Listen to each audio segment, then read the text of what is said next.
आखिर सोने के बाद आत्मा कहाँ जाती है तथा हमारा अचेतन मन भविष्य के बारे में कैसे जान लेता है, और सोने का दूसरी नाम मृत्यु क्यों दिया है, जानने के लिए हमारे चैनल धार्मिक ज्ञान 07 में आपका स्वागत है।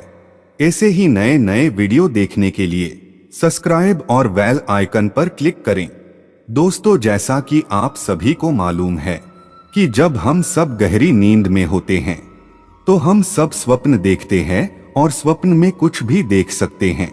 कहीं के भी दृश्य हमें स्वप्न में दिखाई देते हैं। कभी कभी तो बड़े भयानक स्वप्न हम सबको दिखाई देते हैं। कभी शुभ तो कभी अशुभ स्वप्न हमें दिखते हैं।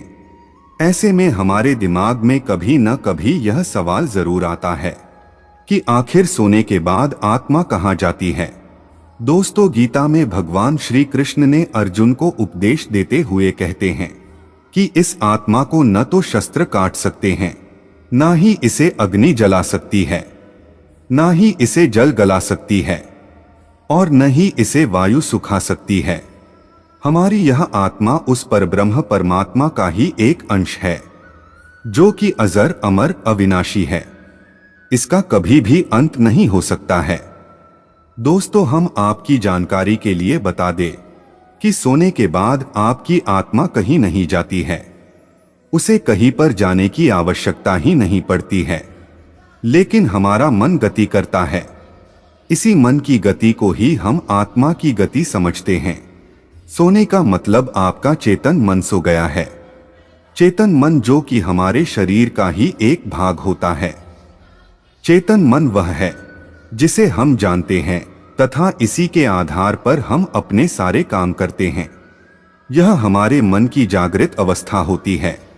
हमारे मन में जितने भी अच्छे बुरे विचार आते हैं वो सब चेतन मन की ही देन है।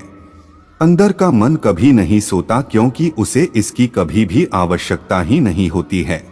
चेतन मन जब सो जाता है तो हम बाहर की वस्तुओं को देखना और सुनना दोनों बंद कर देते हैं। आत्मा कुछ नहीं करती, क्योंकि वह एक अभौतिक सत्ता है तथा उसके अंदर कोई राग नहीं होता है। जब हम निर्गुण की बात करते हैं तो वह आत्मा ही होती है।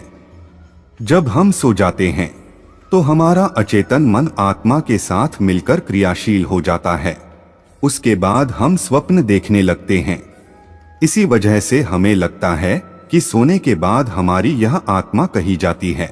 दोस्तों, अचेतन मन चेतन मन से बहुत ज्यादा शक्तिशाली होता है तथा वह चेतन मन से अधिक काम कर सकता है तथा वह भूत और भविष्य दोनों को देख सकता है। मृत्यु के पश्चात आत्मा चेतन मन के साथ नहीं जाता है, बल्कि अचेतन मन जाता है। शरीर के साथ ही चेतन मन नष्ट हो जाता है, परंतु अचेतन मन आत्मा के साथ जुड़ा होता है, जिसे हम कर्म का ढांचा कह सकते हैं। अचेतन मन एक सूचनाओं के ढेर जैसा होता है और सोने के बाद आत्मा अचेतन मन से जुड़ जाता है। इसीलिए सोने को दूसरी मृत्यु का भी नाम दिया गया है, क्योंकि जब कोई मनुष्य गहरी नींद में होता है तो उसे बिल्कुल भी होश नहीं होता है।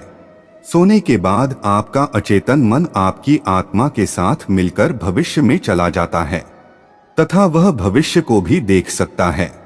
जब हमारा अचेतन मन भविष्य के अंदर जा चुका होता है तब स्वप्न के माध्यम से हमें भविष्य की कुछ झलक दिखाई देती है।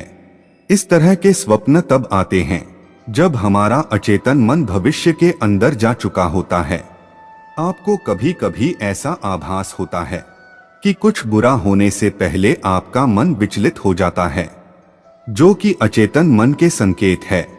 हमारा अचेतन मन भविष्य के बारे में कैसे जान लेता है, इसके बारे में कुछ भी कहना बड़ा कठिन है तथा इसका आधार क्या है यह भी कहना कठिन है। लेकिन ऐसा माना जाता है कि जो भौतिक जगत के अंदर घटित होता है वह उससे पहले सूक्ष्म जगत के अंदर घटित हो चुका होता है।